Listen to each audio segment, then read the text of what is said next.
Greetings and welcome to this presentation on validity and decision making in selection. I have a couple of goals. The first one is to run down some of the highlights from the massive amount of content that is covered in these couple of weeks. And also, I wanted to go into a little bit more depth in some areas so that you have a richer understanding of where the field is on certain matter, what the consensus is on certain issues, and provide a bit more context. So that's the idea here. Okay, first, I want to present a framework to think about when we make judgments or decisions of any kind about people or targets in general. And this is the Brunswick lens model, and I've seen this used very appropriately on comps responses to talk about the various matters that we have to contend with whenever we're making decisions about people. And this kind of ties into social psychology as well. Basically, Brunswick argues that we see the world through a lens. So we don't have direct access to reality. We have certain things that prevent us from seeing things as they really are. We can pay attention to the cues in the environment and make some partially accurate inferences. However, there are certain matters that we need to think about in terms of how we make judgments about others' behavior. And so here on the right side of the lens is the perception side. And this is what we are doing when we're looking out at the world, basically. So this is going to be us trying to predict someone's behavior, let's say, or predict their performance. And this over here on the left side of the lens is in the middle, this is the reality. So this is how the world really is, regardless of our perceptions, aside from that. And the extent to which we have our perception mapping onto reality, we have this accuracy link that's noted here. So let's take the right side of the lens first. The right side of the lens, we are looking out on the world and we are looking for cues as to how a certain target is going to perform or behave, or we're going to make inferences or judgments about the target. And the way we utilize the cues that come to us from the environment and from the target themselves, let's say, that's the cue utilization piece. And so that is represented here on the right side of the lens by these lines. The cues themselves are here in the middle, and they're related to one another sometimes. That's what these arrows represent. And we use them as a whole, and they interact with each other in different ways. And the way that we combine and evaluate the cues and then use them in our decisions is a process that's pretty much, I mean, it's not always fully known to us consciously. So the way that we are taking in the environment and looking at different things and then weighting those cues, W-E-I-G-H-T, weighting the cues in our decisions is something that we may not have full access to consciously, but we are doing that on a day-to-day basis and minute-to-minute through the day. And then over here we have the reality side, and this is the criterion we're trying to predict and we're trying to make judgments about. And the validity of the cues are located here. So we have these environmental cues that we're paying attention to, but do they predict the criterion? And that is represented by these lines. And some may be zero validity or very small validity, do not predict very well at all, and some do predict very well. And that we don't have complete access to. This is in reality. So in reality, there is theoretically at least, hypothetically, a correlation coefficient with, let's say, my posture in an interview as an applicant and how I'll perform on the job. It's either near zero, or it's a small one, or it's a fairly large one. Over, many different people can we predict. So if people took ratings of applicant posture and used those, weighted those cues highly, that particular predictor highly in the decision process to hire, we better hope that in reality that is a pretty valid cue to use. If it's not, then our cue utilization is off and our perception will not reflect reality. So I like that example. I just thought of that. So in an interview situation, I think that's the easiest way to think of this model. We want to predict a certain applicant's future performance. They come into the interview, they're behaving a certain way, there are cues in the environment and the person is giving off cues, but we are observing and combining these cues in unique ways. I am doing a different process than you would with the same applicant. And then we're rendering a decision. And is that decision going to be accurate? That's the goal. So we have access to many cues about this person. We have access, like I said, to their posture, their eye contact, the way they dress. Do they speak confidently? Do they have a large vocabulary? Do they ask questions in the interview?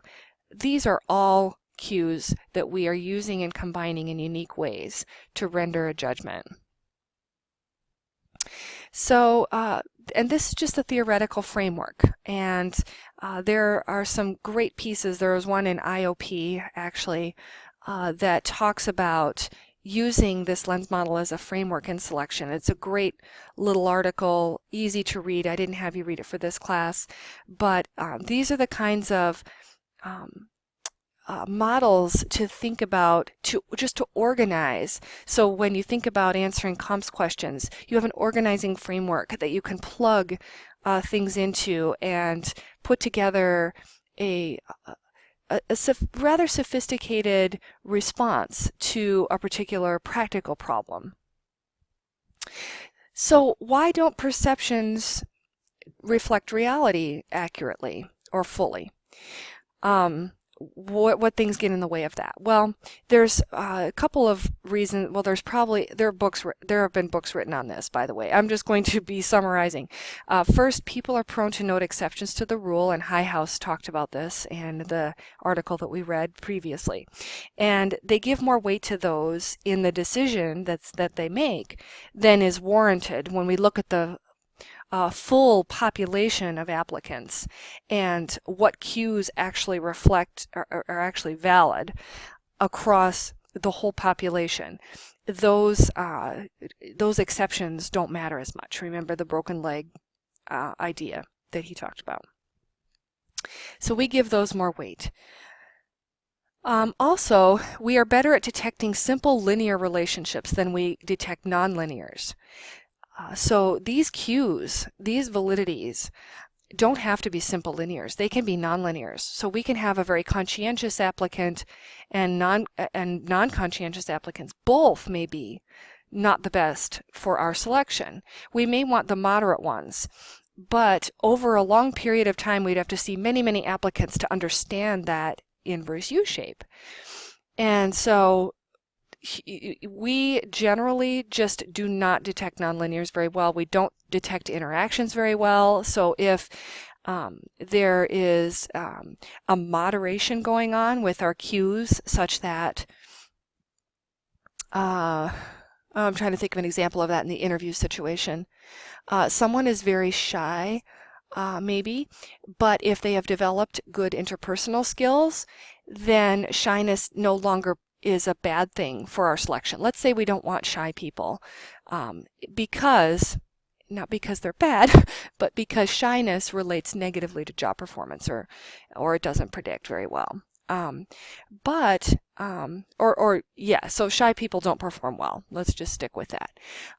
So we don't want shy people. However, there are at least a few kinds of shy people. So we have another variable that we want to consider, and that is that some shy people develop competence in interpersonal relationships, and others are still learning. And so the ones that have developed those skills and are able to be outgoing sometimes, be more agreeable, are warm and friendly, but they still are generally quiet, they may do fine on the job. It's those who are more inward, withdrawn, and maybe even more negative, maybe negative affect comes into play in this one as well. So those cues are interacting, and we would have to see many applicants over a long period of time to even detect that, if our brain can even do it. And so this is why, with the advent of computing, people at SciOp are very excited, because the computer is always going to make better decisions than we do over the long run, over a long period of time, because the computer is going to recognize those algorithms and be able to predict, and as we get better predictors of performance, it's going to get even better.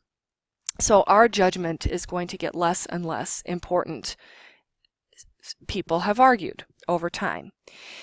Now, there are philosophical things behind that, as you can imagine, right? We want to make decisions based on just this one applicant, and we want to make exceptions for this one applicant. That is, I think, part of our humanness, is we want to treat each person like they are unique.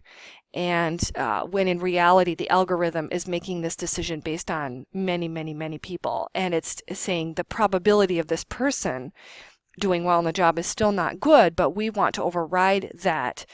And the computer will still be inaccurate as well, but we will be even more inaccurate if we override it, to Highhouse's point. So just some things to think about with the lens model.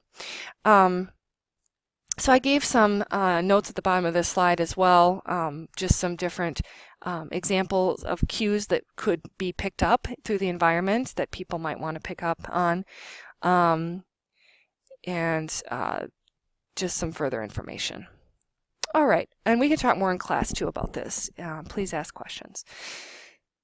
So this we've talked about before is the big picture of selection and performance management. We have these different inferential leaps, and hence validity is very important. Remember, validity is the truthfulness of inferences that we make. And so, back to Schottish, Cook, and Campbell, as always.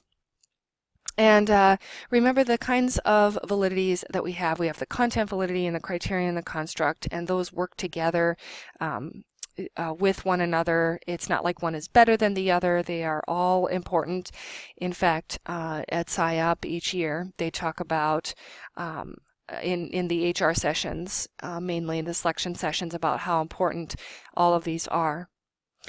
A lot of times we can't do criterion validity studies because there just are not enough people in our sample to be able to do good stats analyses. And you probably know this if you took program eval, that sometimes the programs are very small and you can't run a good stat analysis.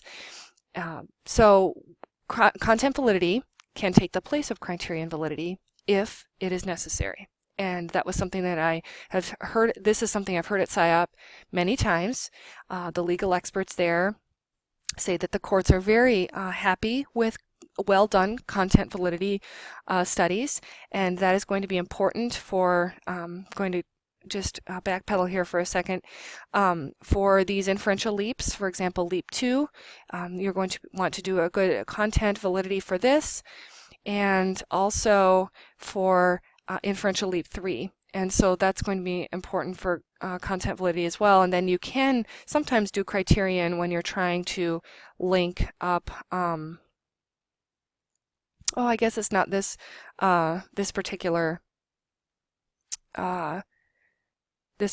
example or diagram, I should say. But criterion validity is important when you're going to take that selection measure and then correlate it with performance. But even with that, sometimes, again, you don't have enough n size. Okay, so content validity relies exclusively on SME judgments. And so It's very important when selecting SMEs that they can accurately articulate what they do on their job, how important different things are in their daily tasks, the importance of those daily tasks and how often they do them, etc. Remember, Sanchez and Levine talk about some of the issues around that, that there is disagreement among SMEs, but right now it's the best thing that we have, and so we just keep plodding away and doing what we can. Lashi came up with a great little, and I'm going to just put this down here. Oh, first I should define content validity, and field, the field text may have worded it slightly differently, but I think of content validity as the extent to which a selection test contains an adequate sample of the job content domain. So in the selection context specifically, that's what I would think of as content validity. So if you think about the job content domain as a universe of all the behaviors that this job entails, and I want to make sure that I have a selection test that takes an adequate and representative sample of those things and then gives it to the applicants to do, such that I can make the inferent generalization back to the job. So this job entails task 1, 2, 3, 10, let's say 150 different behaviors.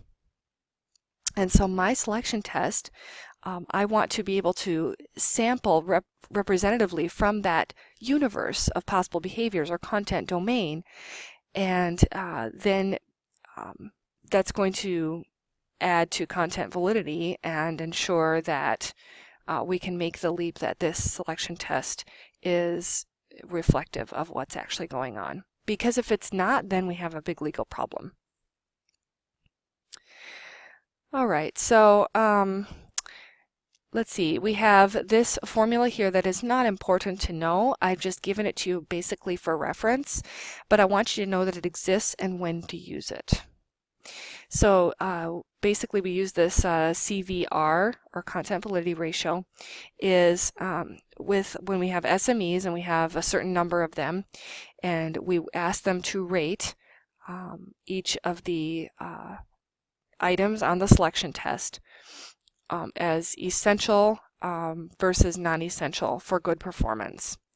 So down here there's this 1, all judges believe the item is essential, 0, half believe, and -1, no judges believe it's essential, which you should basically throw that item out of your selection test. And I don't go into all the details here. This is just for reference, but I want you to know that content validity is not just a matter of some people coming to consensus around a table and just saying, oh yeah, that makes sense. There are some actual quantitative analyses that can be done for content validity. And so I'm sure there are others in the literature. This one is pretty common, and so that's why it is presented in the text. All right, so criterion validity. I want you to know the concurrent versus predictive strategies for establishing that evidence. This is a comps question sometimes, so around this matter. So please understand the difference between the two, understand the drawbacks and benefits of each, walk through the steps involved with both, and know when each is better to do, which gets to the benefits and drawbacks. Also, understand where it relates to the stats. And so when does this lead to type 1 or type 2 errors, basically? Type 2 are usually more prevalent in the selection context, I would say. So we'll talk more about that too in class. Cross-validation. Cross-validation, you'll hear this term a lot at SciOp and in journals. And basically, what happens when we do studies is we run data on our sample, and usually the beta coefficients that we get are larger than if we did a replication. And I'm not sure why exactly that is. They always seem to shrink. So they talk about beta shrinkage.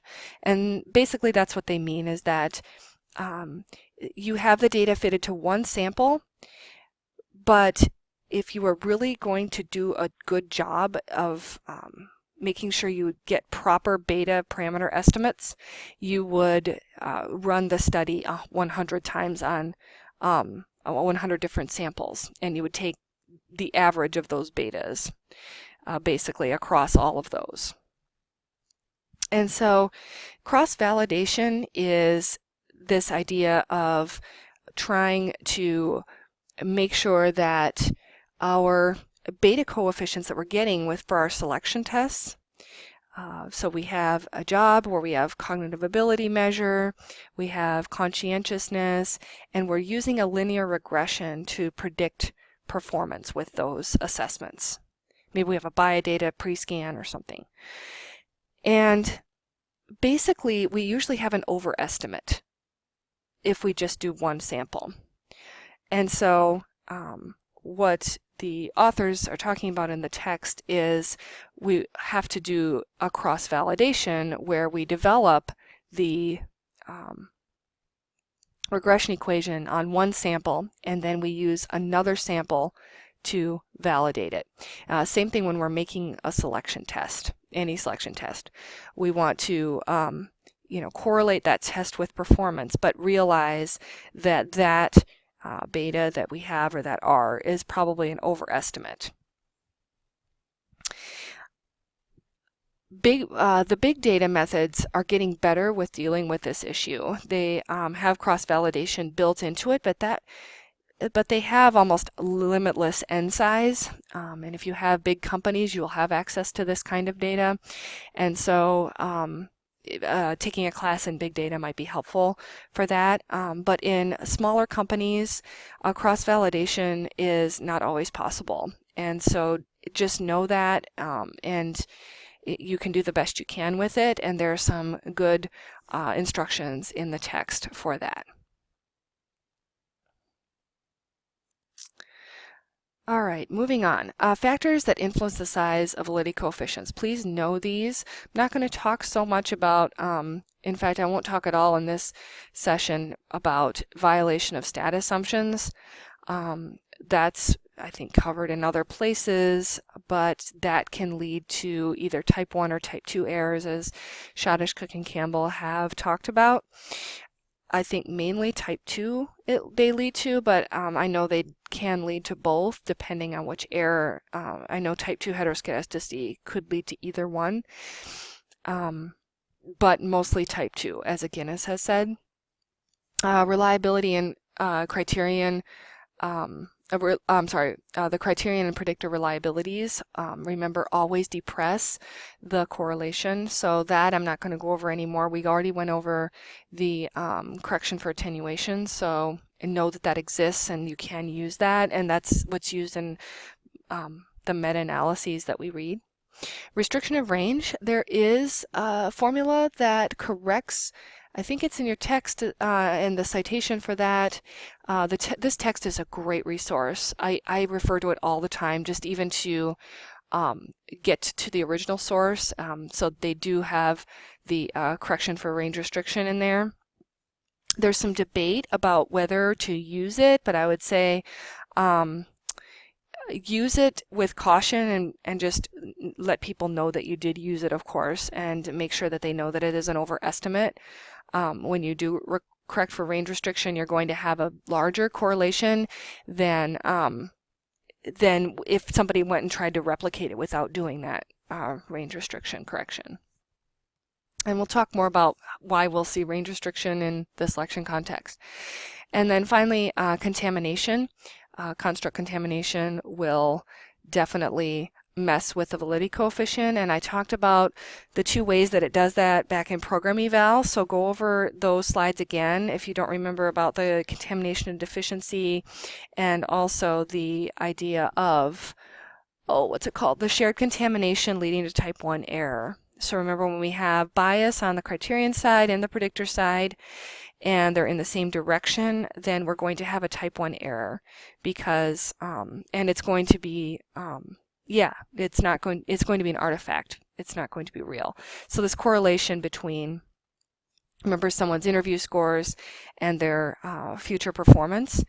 But if the raters were rating on something else, like the person's attractiveness or the person's warm, friendly demeanor, then, and we have that bias on both sides, then we're going to have this lovely correlation between the predictor and the criterion that in actuality may not exist. So go over that. These classes really do intersect, and so, but here's just a quick review of this. Remember, the criterion contamination are things that come into our measures that are not construct relevant, so it could be rater bias, knowledge of the predictor, so that's a big one. I'm just going to move this so you can see.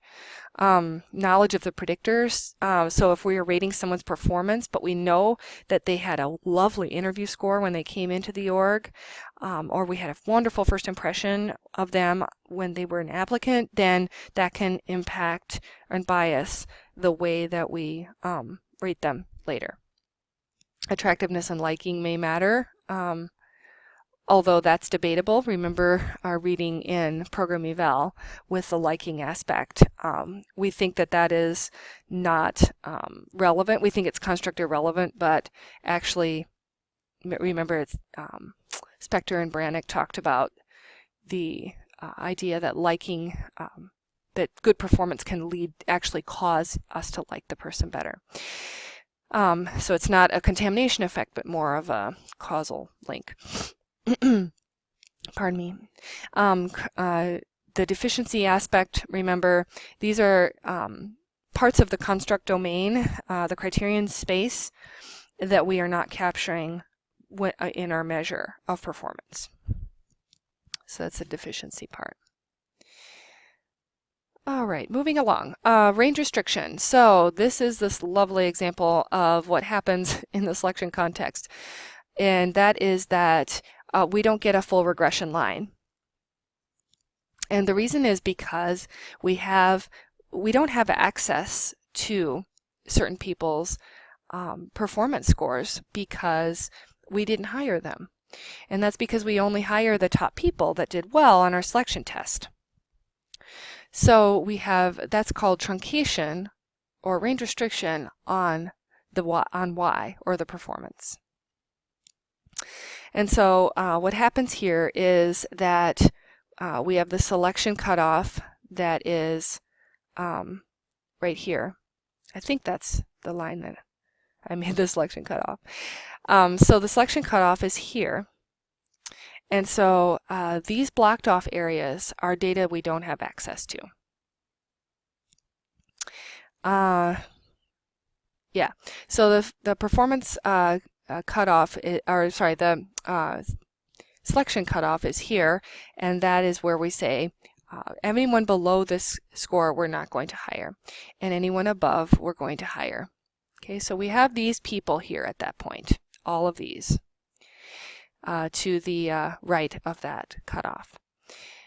But then we have a performance cutoff as well, where in which the very low performers generally either get discouraged and leave or they are let go. And so that's located right here. And so we don't have access to those people either. And so what we have is only access to this part of the regression line. And so if we had full access and we hired everyone and had no selection cutoff, and we let everyone stay who wasn't performing, we would have this lovely line that we could actually estimate a relationship between X and Y. But since we don't, we just have this up here. And so that's why a lot of practitioners like to use the correction for range restriction formula, because it gives an estimate of what that line would have been and allows us to make an estimate of that correlation. So please think about this diagram, understand what it's saying, understand that these blue points here or on blocks mean that the data isn't there, and that the data, we do have access to this data, and this is the regression line if everyone had been selected and retained. and understand why range restriction is an issue. Paul Sackett is a very famous, and I think his name is spelled with 2 T's. I'm just going to edit that. So he's a very famous researcher in the area of selection, and he did this piece in 2000 about range restriction, the different kinds of range restriction. It's very technical, and I can put it on SharePoint if you ever want to see it, but I just want to make this distinction, and that is direct versus indirect range restriction. And I thought this diagram was helpful. Let me zoom in a little bit. This diagram was helpful because it shows the different kinds of range restriction that we can have. And so the first one up here is the full association between X and Y, what it would look like if everybody was hired and retained, and we have this nice row, in this case, of 0.5, and that's what it looks like in the population. But then let's say that we have a selection cutoff, and so we have no data points below that selection cutoff at 0. And so this is called truncation on X, or range restriction on X. And that cuts your correlation down quite a bit from the 0.5. Anything else about that? And direct truncation means, again, that selection cutoff that we have, and we didn't hire anybody under that. Direct truncation on Y just means that we have a point at which, we're going to let go the people who are performing under this certain level. And so that made the correlation go from 0.5 in the population to 0.33 again. So the same issue as over here, but it's just now the bottom points are cut off. Now, Paul Sackett makes this distinction between direct and indirect truncation. And basically what indirect truncation is that there's a variable that's correlated with our selection test that basically causes the range restriction. So there was an example, applicants fill out a biodata questionnaire after they've done a pre-screen. So we do a pre-screen to weed out the very ineligible applicants, and only the ones who are on the way to being adequate, they're going to fill out the biodata. So that's going to put a range restriction on your biodata. So you may get mostly really, really good folks at that point because you've done the pre-screen. So you thought your pre-screen was helpful, but in reality it is causing an indirect range restriction on the biodata, which is impacting it's going to impact your correlation, as you can see here. Now, I'm not sure if it's always the case that indirect range restriction is a little bit better than the direct. I would assume that it is, because direct is very impactful because you just don't have access to that data. It's just direct cutoff there. But I don't know if that is always the case. I wouldn't know that. Anyway, musings. That's what we're doing. Okay, I'm gonna put this back to a little bit. Thank you for bearing with us. Okay, so VG and situational specificity. Validity generalization means that a correlation between X and Y can be generalized across different contexts. So because of the meta-analytic techniques that we have now, which meta-analysis is one of the huge, I would say, advances in our field, and we can definitely debate which I will talk about in a second, the drawbacks to it and the challenges with it. But before this came along, everyone thought they had to run a validation study in their specific org, which is not always possible because they're small orgs and we don't have enough N size to do it well. So validity generalization is where we, can aggregate all of these studies together um, over many different industries. Technically, at least theoretically, we could do that. I don't think that has been done. So the Schmidt and Hunter meta-analysis that we always cite, if you look at it, it's mainly military jobs or government jobs. So and we don't have, I don't think, good meta-analytic data that's been updated aside from that because of the restrictions that orgs put on their data to be released for publication and for public use at all. So we don't have, I don't think, good, really good meta-analyses. That is my personal opinion right now. But the idea is fantastic because small orgs just don't have the luxury of doing a big validation study. And so it's great to have other orgs, you put all of your data into the pot and see what comes out, so to speak. So the situational specificity hypothesis, Giselli is a person who came up with this idea and posited that the correlation between the selection test and performance is specific to the situation in which this study occurred. And validity generalization says the opposite, that with that given that we correct for artifacts, we can reveal true relationships that hold across contexts, pardon me. So, and here are the artifacts that we can correct for. Predictor and criterion reliability, tiny sample sizes. We can correct for range restriction with certain formulas. We can correct for contaminations and deficiency issues, and other kinds of things. So I'm not sure that we can correct actually for contamination deficiency. My apologies.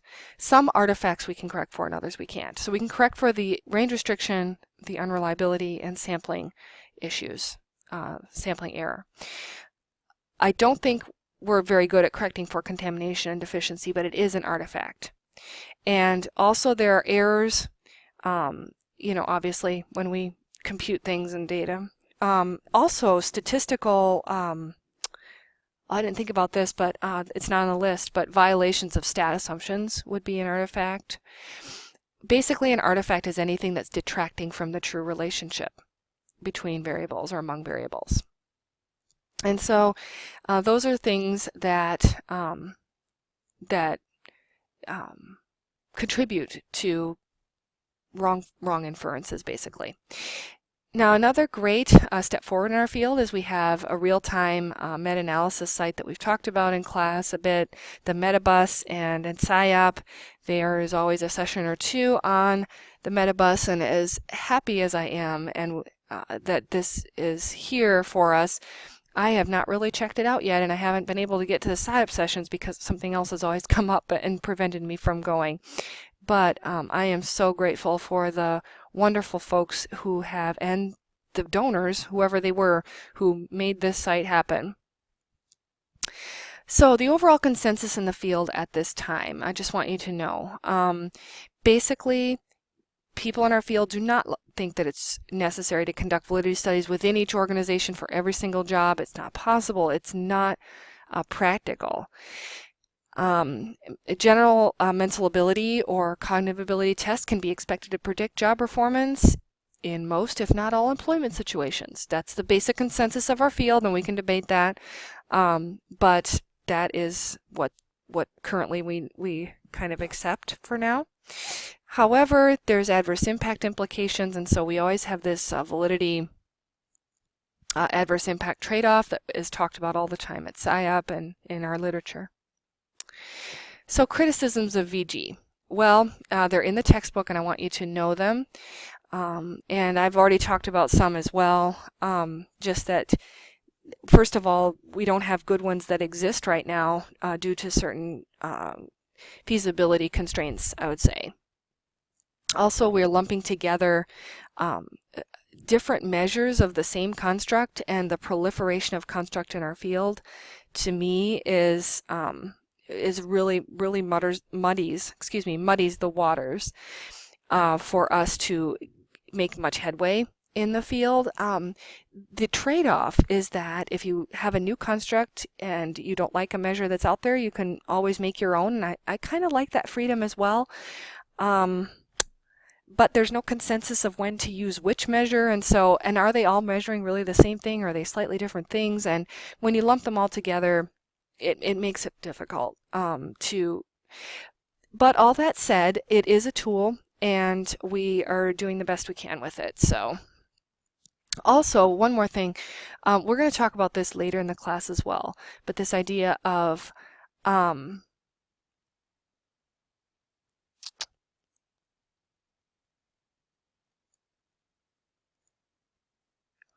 me think for a second.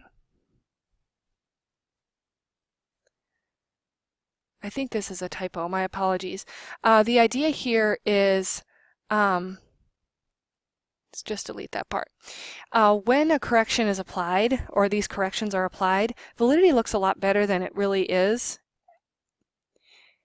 I'm sorry, than the observed correlation would look. So the issue with legal is that if you present all these corrected numbers, you're going to get higher validity coefficients, which you're going to argue are more true to the real relation. It reflects the true relationship. However, if somebody tries to go replicate your study and doesn't apply the corrections, they're going to get a lot lower coefficients, and they may wonder why. And so that's just, it's not a problem with VG specifically, but the technique. It's not a critique of the technique necessarily. It's more critique of how the technique is used and making sure that we tell people when we're making those corrections. All right. A job component or synthetic validity. Synthetic validity is another option for when you don't have enough jobs to do a real validity study. A traditional validity study, because synthetic validity is a real validity, I would say. It is helpful when you identify the different elements of the job. This reminds me kind of job evaluation, where in the point method you take those basic job components that matter to the organization, that give value to the organization, and so you identify those and define them, and that's basically what you do with job components. So there are certain things, certain skills that are needed that apply across many jobs. For example, conflict resolution skills, analytical thinking, reading comprehension, basic math, just knowing how to use Office products or whatever on the computer. And so those are things that apply across many jobs that you can use as selection tests, basically. And so rather than taking each job and then trying to do a validity study for each job, what you're doing is doing the validity on the components. And I'll show you that here. So the steps to conducting the synthetic validity study: you conduct your job analysis and figure out the components. And this is all in the textbook, so I won't go over it too much. And this is also in your textbook, this figure. It's talking about how to do a synthetic validity. I was talking to someone at Amazon a few years ago, and she said they definitely do synthetic validity there at Amazon, even with an org of that size. They're taking the various components that apply across multiple jobs and using those to predict performance in order to make a bigger sample size, basically, to get a better estimate of the correlation. So, for example, these are the jobs, and then you have the employees in those jobs, but many of these components are common across those jobs. And so you have a much bigger sample than you would if you just had the sample of the jobs themselves. Now, if you want more information, I suggest watching this silly clip. It's a little bit cheesy, but I think it gets the point across, and some person took the time to make it, so I think it's kind of cool. Okay, so let's talk about approaches for selecting from a ranked list of applicants. So imagine that you have your selection tests, you have administered them all, and now you have a list of 300 applicants from performed highest on the test or tests or combination of tests to the ones who performed lowest. So it's all in a list. Well, you can do top-down selection, and this is the gold standard in terms of your typical profitability model. Any deviation from this results in what they call a hit in validity. So, or a hit in utility, I guess. I'm going to backpedal for just a second and say a couple of words about utility analysis. Utility analysis is really helpful, and the textbook goes through the idea of basically the cost to the organization for not using a particular selection test and the benefit in dollar terms for using a given selection test. There's a long formula and different elements to the formula that I'm not going to go over. I think it's good mainly for reference, but I want you to know that utility exists. Utility validity exists for selection tests, and that you can use it. I don't know too much about it. I haven't used it myself, but it's good to know that it exists and that you do have the reference to go back to if you ever do need to use it. I think Casio is the primary name behind utility analysis. So you can look up some of his work, and if you ever want to. But for this class, just keep it to know that it exists, know what it does, and that's about it, I would say. Okay, so top-down selection. This is the best way. You're going to basically, if you don't use it, you will not get the best people. And so it's a good thing in that sense, but it can be difficult because of the issue of adverse impact. So you can set cutoffs, and basically this requires SME judgments about a minimally qualified applicant. So there's a whole bunch of great information in the textbook about how to set cutoffs and the Enghoff method. You don't have to know all of the details around those methods, just know they exist and why you would use them. And finally, the one I want to talk about and give more detail about is the banding. So the fixed and sliding bands method.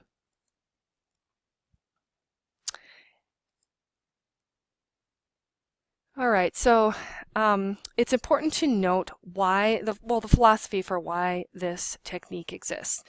Basically, it was an attempted compromise between top-down selection and within-group norming. What within-group norming did is basically divided all the applicants up by their race, ethnicity, and basically what you select the top people within each one. And this was determined by the courts to be illegal, as we recall from the legal chapter.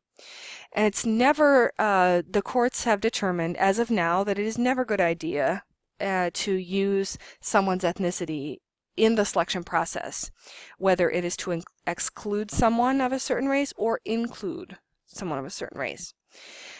And that has been good and challenging at the same time. Long story short.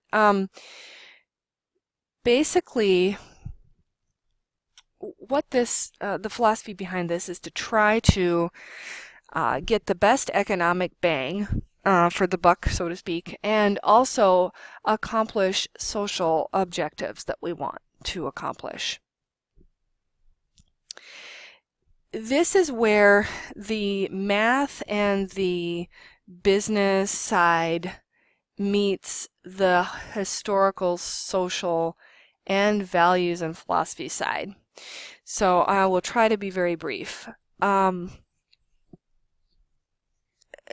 by the way, what I'm saying is a function of my values and how I see the world and my understanding of history. And also what comes into that is my understanding of morals, and my faith and religion come into this and everything. So it's not like I can look at this from any one lens. It's like through all of those lenses that come into perspective. Basically, in IO, there's a lot of talk, as you probably have heard, that there is this disparity in mental ability between white people and African Americans and Hispanics. So it's over many, many years, these relationships have been, which I'm not debating this part. What is, science tells us what is, and what is this disparity between, among those groups, such that I think it's Hispanics are about 1/3 standard deviation below whites in cognitive ability, and African Americans about 1 standard deviation below. And this wouldn't matter so much if it weren't for selection decisions. Well, it matters in terms of what we do about it and how we respond. But when it comes to cognitive ability being used in selection and weighted heavily in the selection process as it is, because it is so predictive, this results in more white people being hired than African Americans, and this is perpetuating a very difficult problem of poverty that we have and the wealth disparity that we see. So from social psych, we learned a lot of the different sociocultural and historical background of why this is the case, and Nisbet talks about this in a reading coming up about the reasons for the cognitive ability divide. Unfortunately, our history has not been so good with cognitive ability, so we're coming from, it's just impossible to, I think, to understand this particular issue in the business setting without understanding a little bit at least about the context and the history. So unfortunately, the history of eugenics has been really difficult, and I've talked about this in prior classes. The intelligence testing at Ellis Island, the forced sterilization of people who were not considered intelligent, and these were very marginalized populations that had this happen to them, including Native Americans, African Americans, etc. The poorest, and poor whites as well. So it's been a very ugly past. The U.S., I think, has cleansed a lot of these very inconvenient and horrific facts from our history textbooks, and so a lot of us come through high school and college and just don't understand the gravity of these matters, of the gross injustices that have been done to people of color and poor whites as well. But people of color have had a target on their backs, basically, for a very long time. And that can cause, that together with wealth disparity. So basically, my understanding of history is that African American soldiers who went and fought in World War II were not given the opportunity to receive the GI Bill. And so what that has done is systematically lowered the wealth of African American people and at the same time expanded white wealth. And that wealth disparity over generation, it continues on. Like that GI Bill, I benefited from that because, for example, my grandfather got that. And so even though the African Americans who fought next to him in the war did not. And so what we are reaping now in the business world is the rewards of the decisions of the people who came prior to us. And reaping the rewards is saying it in a sarcastic way, I guess. We are reaping what they have sown, basically. And it's not a good thing. So long story short, the wealth disparity and the opportunity disparity has real consequences on brain development and on cognitive ability. Nisbet has just a really great piece about all of this. And so I think a lot of the laws and the affirmative action movement and other things have been an attempt to right past wrongs.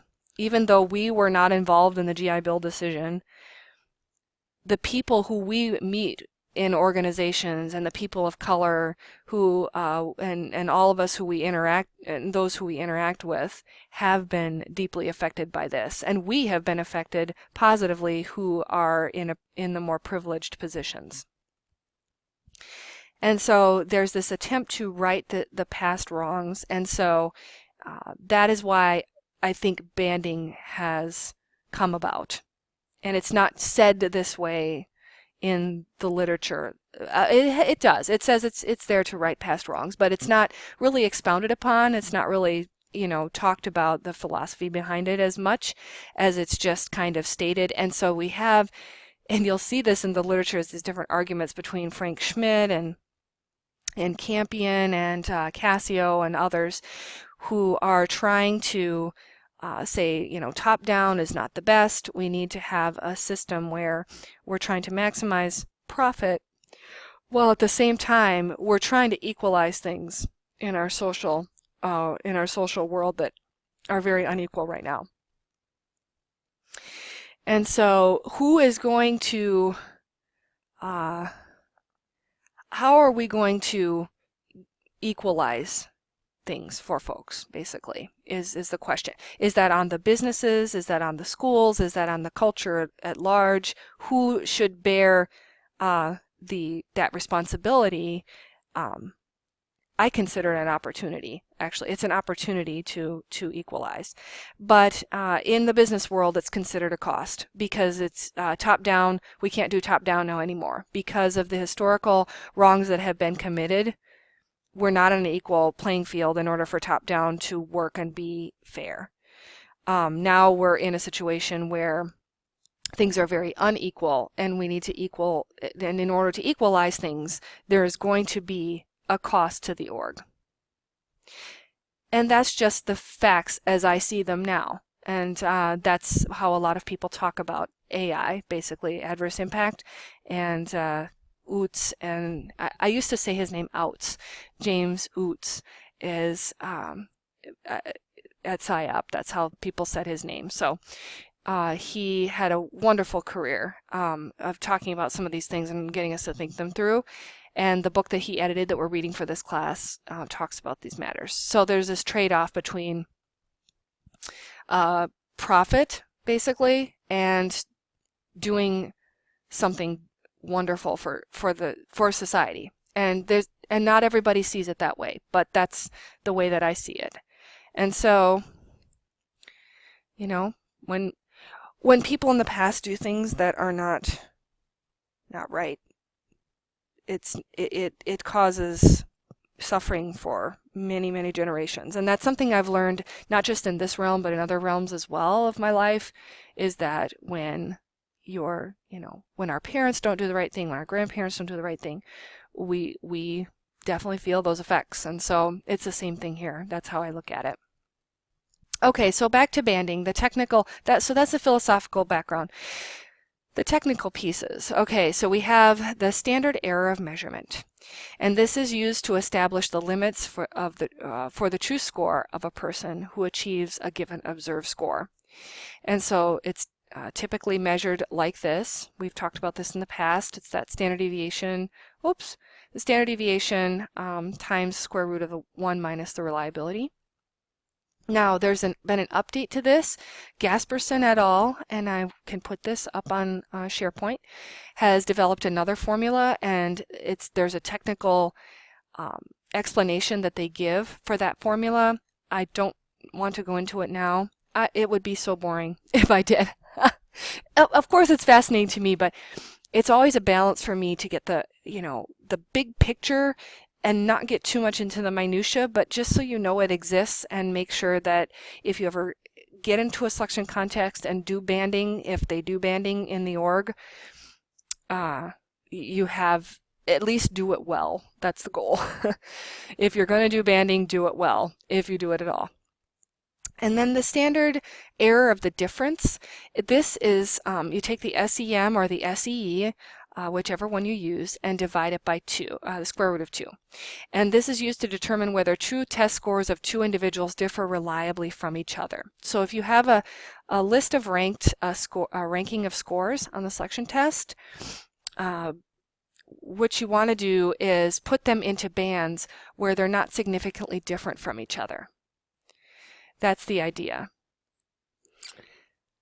All right, so with the fixed band method, we put the scores in order, and we are going to put them into these bands, and we have calculated our standard error of the difference. We multiply that by 1.96, and this is associated with a 95% confidence that we want, and that is going to be 2. And so everything in the band is going to be within 2. So starting at the top, 25 and 22 have 3 between them. So 25 will be its own band. And then all of these in the blue band are within 2 of each other.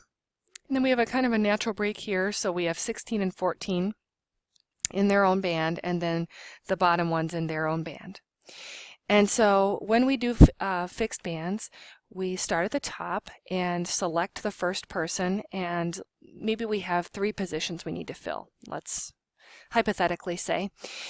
And so we'll take the first person, and then when the top person or that person is removed, then we go down to the next band. And in the fixed band method, all the people in a particular band need to be selected before we move down. So we take 25 out and then go down to the next band, and within the band, we're going to treat these as equal within measurement error. So we can use other things to select within the band, aside from things like gender, age, or ethnicity. Those are protected classes, and we're not supposed to be selecting on those things. So we can take other things like years of experience, conscientiousness, maybe personality, maybe a measure of interpersonal skills, things like that within the band. So again, in fixed band, everyone in the band needs to be selected before we move to the next one. So we could, if we had 3 spots to fill, we would take the person with 25, and then we would look within this band to see who has the most experience or whatever we're selecting on. We'll take that person, let's say it's the 20, and then look within the band again and select the last person. There are notes at the bottom of the slide to just let you know, how it was done if you need to go back. The sliding band method is a little bit different. And this one generally gets better results. I have noticed that in the literature overall, people are more favorable to this type of banding. If they do banding, they like this one a little bit better. And I'm going to show you what sliding band is like using animation. So I'm going to start from this slide here. And I made these in graduate school, these slides actually, so it's neat to be able to keep using them. So let's say we had the same list, and we're going to make our first band, and that's the 25, just like last time. And so we're going to select that person. Maybe we have to select 8 people this time. And then it's just like before, the next band, because our standard error of the difference is 2 still, so we're going to leave it at 2. And we're going to look within the band and select the person that we want. It's the 21. And then the next person. And whenever the top person in a band gets selected, we will move the band down. And we have then the 20, because there are 4 points between 20 and 16. So we take that person, and then we slide the band down and look within the band, select the person. We can't move the band until the top person in that band is gone, and then we continue on. So that is the sliding band method. And conceptually, that's what banding is pretty much all about, is dividing the applicants into these subsets or bands, and then looking within to see what else we want to select. So again, maybe we have,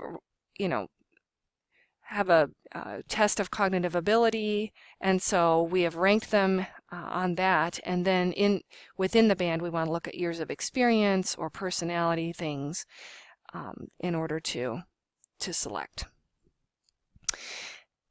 Now this method, as you probably saw from the text, is not without its issues. So I have a note at the bottom of this slide here, not in the notes, but here. There are a couple of different articles that talk about, in human performance in particular, I thought that was the most fascinating debate. And Bob Cohen-Roth have another one. I like Campion's article, which I didn't mention down here, but I have it and I can post it on SharePoint. And this is from PSych 2001, and it's Campion et al., many of these great names in our field who, and Guyon is so great. But they did this long article about banding and the different issues around it, and what, if anything, can be done, and just the some of the philosophical and the very deep statistical issues around the technique. And I highly suggest just being able to, I haven't gone through and distilled the main points. I need to eventually. I will tell you some of the ones that Frank Schmid brought up, but this is a good one to cite for comps, I would say, around banding. Basically what Frank Schmid argued is that, going back to our applicant ranking here, he argued that banding is absolutely illogical because the way we make these bands doesn't always work. If we have applicants with no natural breakpoints in their scores, so they're all ranked, and it's great when there's natural breaks. It feels a little bit better, at least to me. But Frank Schmid would say if there are no breaks, then what you're doing is you're arbitrarily starting your bands from the top. And he said it's silly because that's going to determine all your bands from that point forward.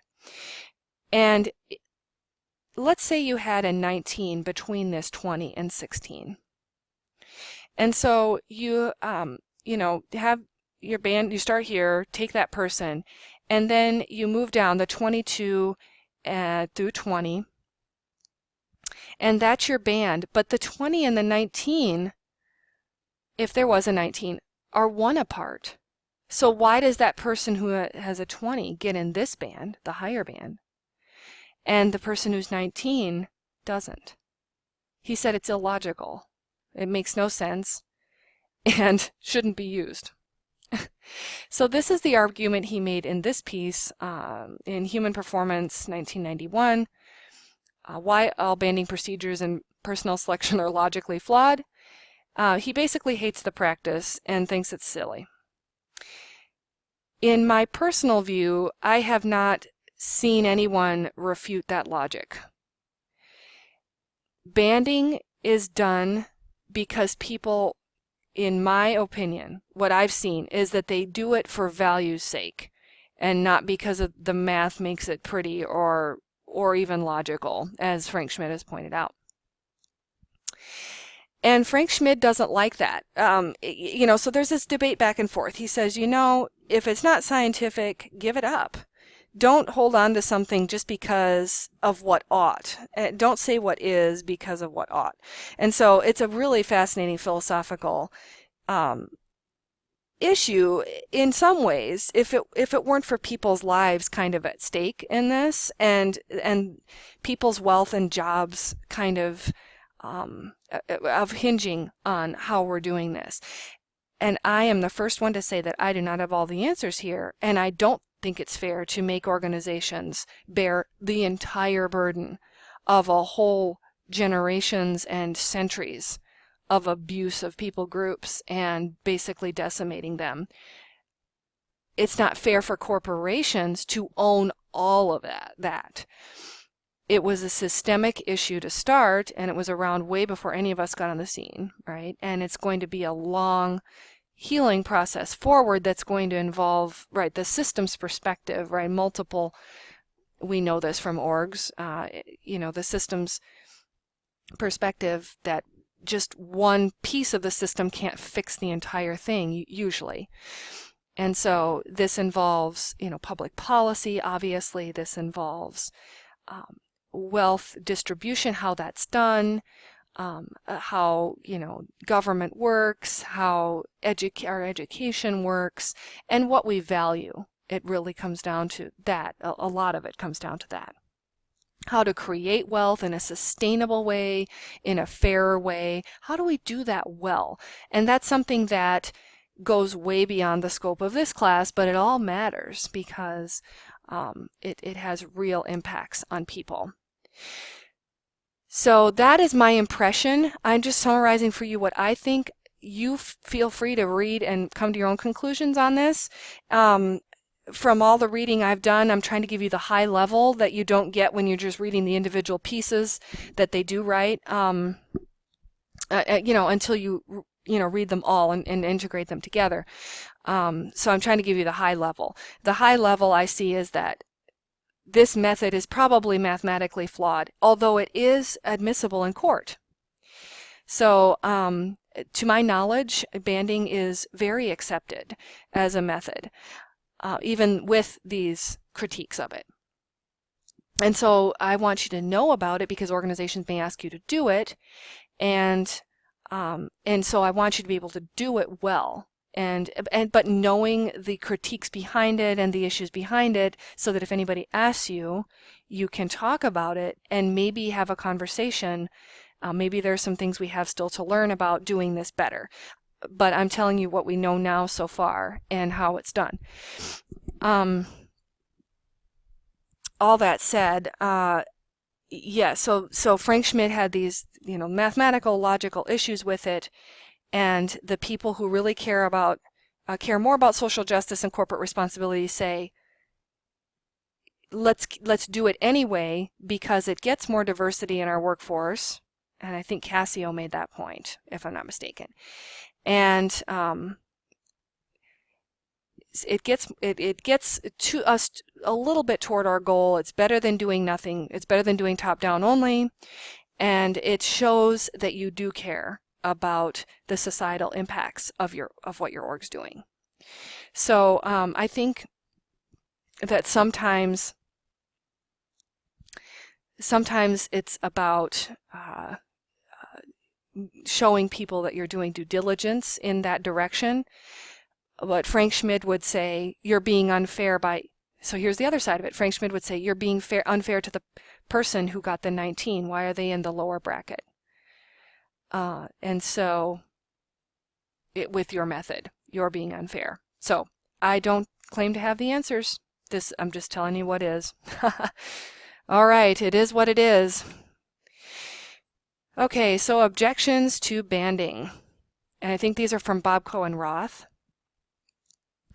The standard error of measurement is not the best, and so Gasperson talked about that, so I already, this is just kind of a repeat. Banding creates utility loss, and so, that's going to impact your bottom line pretty much. And you may be creating some unfairness to some people in your distribution, as Frank Schmidt pointed out. And when we select within the band, and it's not systematic or random, it's not in a, how should I say it? It's not by the numbers somehow, so you are very consistent in how you do this. You're always going to select people with top conscientiousness in that band. You're always going, or you're totally random. If it's not one of those two things, then you're putting your own judgment into it, which we all know what happens when we do that. So if it's not consistent, it's not the best. Other issues with banding, please be careful when selecting within the bands that you're not using sex, race, religion, or those protected classes to make your decisions. All right, so Guyon was a very big name in our field. He had a long, wonderful career. I think he was of French descent. He cared so much about social justice matters and from the micro to the macro, he cared. From everything that I've seen, you can read tributes to him on PSYOP's page and other places. This man has done so much for our field. Anyway, so he defined unfair discrimination as the following: when persons with equal probability of being successful on the job have unequal probabilities of being hired. And so a valid selection measure is good because it discriminates. Discrimination isn't the problem, it's unfair discrimination that is the issue. Okay, so discrimination and unfair discrimination are defined here in this slide, and don't get them confused. All right, so how do we know our selection test is biased? Well, we have a couple of ways. We have a few matters here. We have the strength of the relationship between the predictor and the criterion if that changes across subgroups. So if we have type 2 heteroskedasticity matters, we have a problem. If the slope of the relationship between the predictor and the criterion changes across subgroups, or if we have a combination of the two, then we have problems with our selection test. There are two types of bias. There's intercept bias and slope bias. And so I should put that on this slide here. I'm just going to edit this quickly. Intercepts.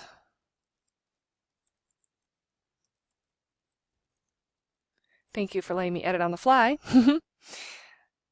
All right, so these are the things we need to watch out for with bias. And I will show you how each of these play out here.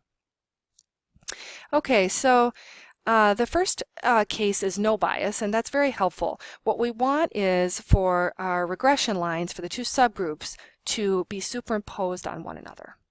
We want them to not be distinguished from each other, and that means that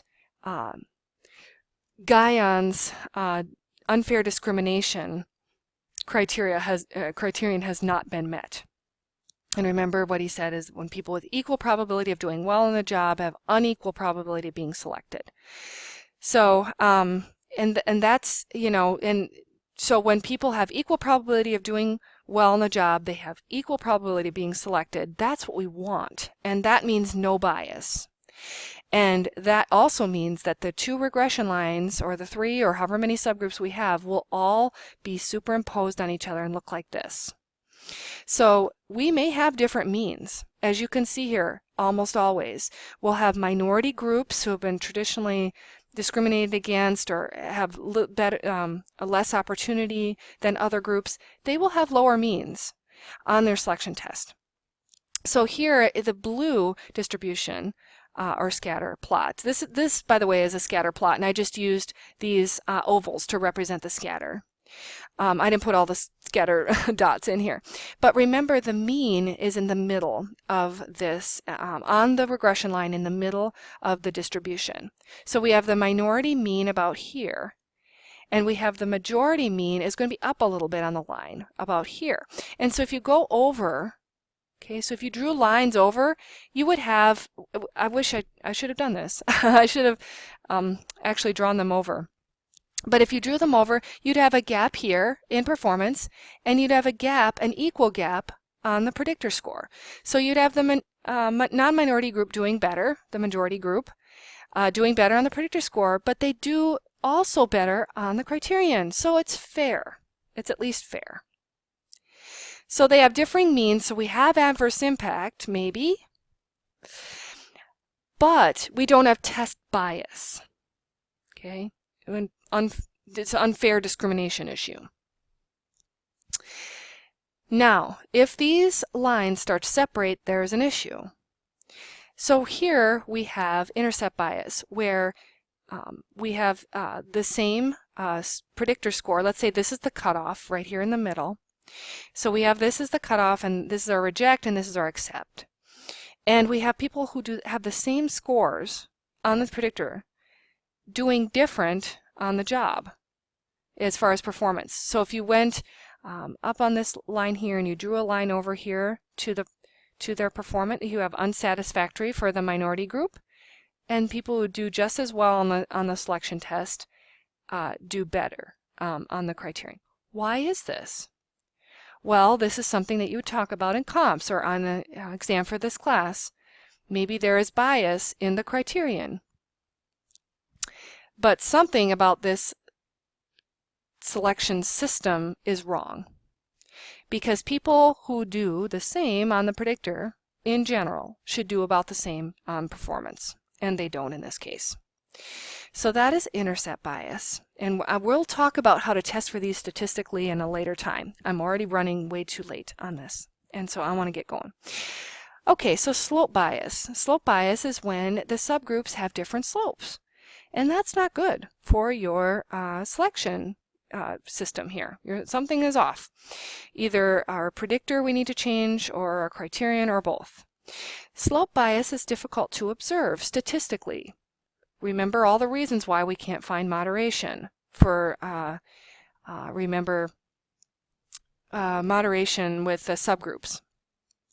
So we have a moderator that's categorical in this case with the different ethnic groups, and we have the relationship between the predictor and the criterion expected to change, or it is changing across those groups. And this is where the type 2 heteroscedasticity and all those things we learned in regression come into play. And basically Herman Guinness's whole book talks about this, and that we read. And it used to be thought in our field that this slope bias was a relatively rare phenomenon in the selection realm. But Herman Guinness has made some very good points that the reason we haven't seen it is not because it's not there, but because we have low power to detect it. So he has some good things to offer in terms of how to raise our power to detect these things. And we'll talk more about that at a later time. But I just wanted to give you the brief overall ideas around what constitutes test bias. By the way, this whole method for understanding this with regression lines was created by Cleary. I believe it was a lady actually, 1968. So it's been around a while, this framework for understanding bias, test bias, and testing for it. So know that name, and we'll talk more in class. Please bring all your questions, comments. I am always happy to talk further. Thank you for your attention through this long presentation. Hopefully this will give you an idea of what to focus on, what's important, and we'll try to put some of these good resources up on SharePoint if you would like to read further. Thank you, and I'll see you in class.